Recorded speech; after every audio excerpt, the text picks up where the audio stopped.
School വേനലവധി പരിഷ്കരിക്കുന്നതുമായി ബന്ധപ്പെട്ട അടിയന്തര പൊതുചർച്ചയ്ക്ക് തുടക്കം കുറിച്ച് വിദ്യാഭ്യാസ വകുപ്പ്. കുട്ടികളുടെ പഠനം, ആരോഗ്യം എന്നിവ എങ്ങനെ ബാധിക്കുമെന്ന് നിർദ്ദേശിക്കാം. ഏപ്രിൽ മെയ് മാസങ്ങളിലെ സ്കൂൾ അവധി ജൂൺ ജൂലൈ മാസത്തിലേക്ക് മാറ്റുന്നത് ആലോചനയിലെന്ന് മന്ത്രി വി ശിവൻകുട്ടി പറഞ്ഞു. ഏപ്രിൽ മെയ് മാസം അവധി കൊടുത്താൽ എങ്ങനെ ഇരിക്കും, എടുത്ത് 2 മാസം അങ്ങോട്ടും ഇങ്ങോട്ടും തിരിച്ചിട്ടാൽ എങ്ങനെ ആവുമെന്ന് സംബന്ധിച്ചിടത്തോളം നമ്മൾ വിദ്യാഭ്യാസ രംഗത്ത് എല്ലാ പ്രവർത്തനങ്ങളും ചർച്ചയിലൂടെയാണ് പരിഹാരം കണ്ടെത്തുന്നത്. ഇതൊരു എൻ്റെ വ്യക്തിപരമായ അഭിപ്രായമാണ്, സമൂഹത്തിൽ ചർച്ചയ്ക്ക് വേണ്ടിയുള്ള കാര്യമാണ്. ഇനി നാളെ മുതൽ ഈ TV-യിൽ ഇങ്ങനെ ജൂൺ ജൂലൈ മാസത്തെ അവധി മാറ്റിയിരിക്കുന്നു എന്നുള്ള വാർത്ത അടിച്ചു വന്ന് പിന്നെ ഇന്ന് മുതൽ ഇനി സമരം ആരംഭിക്കുന്ന, നാളെ മുതൽ ഇനി മുദ്രാവാക്യം വിളിക്കണം, മുമ്പ് എനിക്ക് ഇല്ല ഒന്ന് ചോദിച്ചതിൻ്റെ പേരിൽ ഞാൻ പറയുന്നത് മാത്രമേ.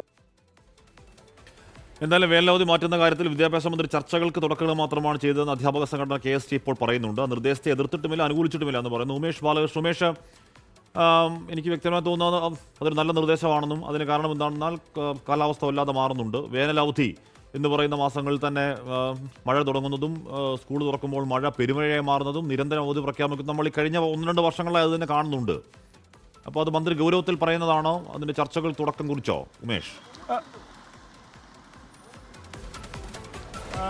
മന്ത്രി സ്വന്തം അഭിപ്രായം എന്ന നിലയിലാണ് ഈ അഭിപ്രായം മുന്നോട്ട് വച്ചിരിക്കുന്നത്. ഒരിക്കലും ഇത് വിവാദമായി നാളെ പ്രതിഷേധങ്ങളുമായി മുന്നോട്ട് വരരുത് എന്നൊരു ജാമ്യത്തോടു കൂടിയാണ് ഇത്തരമൊരു നിർദ്ദേശം വിദ്യാഭ്യാസ മന്ത്രി മുന്നോട്ട് വയ്ക്കുന്നത്. അതിന് കാരണവുമുണ്ട്. കാരണം നിലവിൽ നമ്മുടെ വേനലവധി എന്നാണ് നമ്മൾ പറയുന്നത്. ആ വേനലവധി എന്ന് പറയുന്നത് മാർച്ച് മാസം കഴിഞ്ഞ ശേഷം ഏപ്രിൽ മെയ് മാസത്തിലാണ്. അതിനുശേഷം ജൂൺ മാസത്തിൽ ക്ലാസ്സുകൾ ആരംഭിക്കുന്നു. പക്ഷേ ജൂൺ മാസത്തിൽ ക്ലാസ്സുകൾ ആരംഭിക്കുമ്പോൾ സമീപകാലങ്ങളിലെ സംസ്ഥാനത്തെ മഴ എന്ന് പറയുന്നത് ശരാശരിയിലും മുകളിലാണ്. അതുകൊണ്ട് തന്നെ പല ദിവസങ്ങളിലും വിദ്യാർത്ഥികൾക്ക് അവധി പ്രഖ്യാപിക്കേണ്ട സാഹചര്യം ഉണ്ടാകുന്നു. പലപ്പോഴും IMD-യുടെ കാലാവസ്ഥാ മുന്നറിയിപ്പുകൾ പ്രകാരം അവധി പ്രഖ്യാപിക്കുമെങ്കിലും പക്ഷേ പിറ്റേ ദിവസം മഴയില്ലാത്ത സാഹചര്യങ്ങൾ, ചില ദിവസങ്ങളിൽ അവധി പ്രഖ്യാപിക്കാത്ത ദിവസങ്ങളിൽ ശക്തമായ മഴ പെയ്യുകയും അത് കുട്ടികൾക്കടക്കം ബുദ്ധിമുട്ടുണ്ടാക്കുകയും ചെയ്യുന്നു. ഇത്തരത്തിൽ പ്രായോഗികമായ നിരവധി പ്രശ്നങ്ങൾ സ്കൂളുകളിൽ അനുഭവിക്കുന്നുണ്ട്. ഈ സാഹചര്യത്തിൽ കൂടിയാണ് ഇത്തരമൊരു നിർദ്ദേശം വിദ്യാഭ്യാസ മന്ത്രി സ്വന്തം നിലയ്ക്ക് മുന്നോട്ട് വെച്ചത്. ഇത് വിദ്യാഭ്യാസ മന്ത്രിയുടെ അഭിപ്രായം മാത്രമാണ്.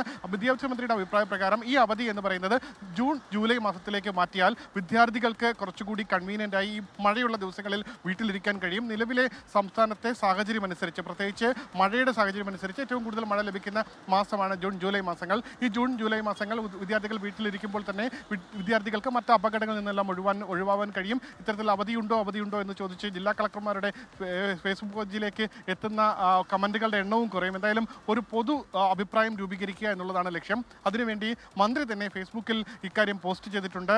ജനങ്ങൾക്ക് ഇതിൽ അഭിപ്രായം പറയാം, എല്ലാ അഭിപ്രായങ്ങളും സ്വീകരിക്കും. അതിനുശേഷം ഒരു സമവായം ഉണ്ടാക്കി അതുമായി ബന്ധപ്പെട്ട കുട്ടികളുടെ ആരോഗ്യസ്ഥിതി, വിദ്യാഭ്യാസ വിദഗ്ധരുടെ അഭിപ്രായം തുടങ്ങിയ കാര്യങ്ങളെല്ലാം പരിശോധിച്ച ശേഷം മാത്രമേ ഇതുമായി മന്ത്രി പ്രതിഷേധമുണ്ടാകുമോ എന്നൊരു മുൻകൂർ ജാമ്യം എടുക്കേണ്ട അത്തരത്തിലുള്ള ഒരു കോംപ്ലക്സിറ്റി അതിലുണ്ടോ? മന്ത്രി പറയുന്നത് ഏപ്രിൽ മെയ് മാസങ്ങളിൽ വേനലവധിയാകുമ്പോൾ, വേനൽ എന്ന് പറഞ്ഞാൽ കൊടുംവേനലാണ്, കൊടും ചൂടാണ്, കുട്ടികൾക്ക് പുറത്തിറങ്ങി കളിക്കാനോ ഒന്നും കഴിയാത്തൊരു സാഹചര്യം അവിടെ ഉണ്ടാകുന്നു.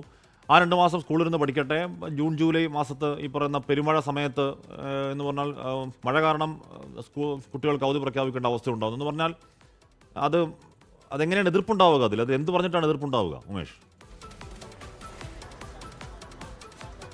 രശ്മി, അത് വളരെ പ്രായോഗികമായ നിർദ്ദേശമാണ്. പക്ഷേ ചില പ്രശ്നങ്ങളുണ്ട് എന്നുള്ളത് ഇപ്പോൾ ദേശീയ തലത്തിലാണ് നീറ്റ് എൻട്രൻസ് നടക്കുന്നത്. അതിൻ്റെ അഡ്മിഷൻ കാലാവധി എന്നെല്ലാം പറയുന്നത് കൃത്യമായി ഈ ജൂൺ കഴിഞ്ഞ ശേഷം ജൂൺ ജൂലൈ ഒക്കെ ആകുമ്പോൾ അഡ്മിഷൻ നടപടികളിലൊക്കെ കടക്കാറുണ്ട്. ഒപ്പം ദേശീയ തലത്തിൽ ഇപ്പോൾ 10ാം ക്ലാസ് കഴിഞ്ഞ് ഇപ്പോൾ സംസ്ഥാന യൂണിവേഴ്സിറ്റികളിൽ പഠിക്കുന്ന CBSE സിലബസ് പഠിക്കുന്ന വിദ്യാർത്ഥികളുണ്ട്. അവർക്ക് ഒരു ഘട്ടത്തിൽ റിസൾട്ട് വരും. കേരള സ്റ്റേറ്റ് പഠിക്കുന്ന വിദ്യാർത്ഥികൾക്ക് ഒരു ഘട്ടത്തിൽ റിസൾട്ട് വരും. അത്തരത്തിൽ ചില പ്രായോഗിക പ്രശ്നങ്ങളുണ്ട്. ആ സാഹചര്യത്തിൽ അത് കേരളത്തിൽ മാത്രമായി നടപ്പാക്കാൻ കഴിയുമോ എന്നുള്ള ചോദ്യവുമെല്ലാം നിൽക്കുന്നുണ്ട്. പ്രത്യേകിച്ച് വിദ്യാർത്ഥികൾ കേരളത്തിന് പുറത്തെല്ലാം പഠിക്കാൻ പോകുന്ന സാഹചര്യം, സെൻട്രൽ യൂണിവേഴ്സിറ്റികളിലെല്ലാം അഡ്മിഷൻ സമയം, ഇവയെല്ലാം ഒരു പ്രതിസന്ധിയായി അല്ലെങ്കിൽ ഒരു പ്രായോഗിക ബുദ്ധിമുട്ടായി നിൽക്കുന്നുണ്ട്. അതുകൊണ്ട് തന്നെയാണ് അത്തരമൊരു പ്രശ്നത്തിലേക്ക് കടക്കരുത് എന്നുള്ള മുൻകൂർ ജാമ്യം വിദ്യാഭ്യാസ മന്ത്രി തന്നെ പറയുന്നത്. പക്ഷേ വിദ്യാഭ്യാസ മന്ത്രിയുടെ വളരെ ക്രിയാത്മകമായ നിർദ്ദേശമാണ്. നമുക്ക് ഈ സമീപകാലങ്ങളിലെ വിദ്യാർത്ഥികൾ, പ്രത്യേകിച്ച് ചെറിയ കുട്ടികൾ, മഴയെ തുടർന്നുണ്ടായ അപകടങ്ങൾ, അത്തരം കാര്യങ്ങളെല്ലാം പരമാവധി നമുക്ക് കുറച്ച് മുന്നോട്ട് പോകാൻ കഴിയും ജൂൺ ജൂലൈ മാസത്തിൽ ഈ അവധി നൽകി കഴിഞ്ഞാൽ. ഒപ്പം പ്രത്യക്ഷത്തിൽ അതൊരു പ്രശ്നമുള്ള നിർദ്ദേശമാണെന്ന് തോന്നുന്നില്ല. മന്ത്രി നല്ലൊരു നിർദ്ദേശം മുന്നോട്ടേക്ക് വെക്കുന്നുണ്ട്. അപ്പോൾ ആകെയുള്ളത് വേനലവധി എന്ന പേര് മാറ്റണം, അല്ലെങ്കിൽ മൺസൂൺ അവധി എന്നൊക്കെ ആക്കാലോ, അല്ലെങ്കിൽ മഴക്കാല അവധി എന്നാക്കാലോ. June July പെരുമഴയാണ്. പെരുമഴ എന്ന് പറഞ്ഞാൽ നമ്മൾ അതിൻ്റെ ക്ലൈമാറ്റിക് എക്സ്ട്രീംസിലേക്ക് പോകുന്നൊരു കാലമാണ്, പല അപകടങ്ങളുണ്ടാകുന്ന കാലമാണ്. ജൂൺ ജൂലൈ കഴിഞ്ഞ് ഓഗസ്റ്റ് സെപ്റ്റംബറൊക്കെ ആകുമ്പോഴേക്കും മഴയുടെ തോത് കുറഞ്ഞു വരുന്നതും അങ്ങനെ അധ്യയനം സുഗമമാക്കാൻ കഴിയും എന്നുള്ളതാണ് മന്ത്രിയുടെ സിമ്പിൾ ലോജിക്ക്. ആ ലോജിക്കിൽ അങ്ങനെ ഏതെങ്കിലും പ്രശ്നമുണ്ടോ എന്ന്, പക്ഷേ നേരത്തെ ഉമേഷ് പറയുന്ന പോലെ മറ്റ് അഡ്മിനിസ്ട്രേറ്റീവുമായിട്ട് ബന്ധപ്പെട്ടൊക്കെയുള്ള മറ്റു ചില ഏതെങ്കിലും സങ്കീർണതകളുണ്ടോ എന്നതിനപ്പുറം ഏതെങ്കിലും തരത്തിലുള്ള എതിർപ്പ് അതിൽ വരേണ്ടതുണ്ടോ അറിയില്ല. ലോകത്തെവിടെയായാലും ഏത് സമയത്തും 24 വാർത്തകളും ഓഗ്മെന്റഡ് റിയാലിറ്റി പാക്കേജുകളും എക്സ്പ്ലെയിനറുകളും വിശദമായി കാണാൻ ഞങ്ങളുടെ യൂട്യൂബ് ചാനൽ നിങ്ങൾക്ക് സബ്സ്ക്രൈബ് ചെയ്യാം.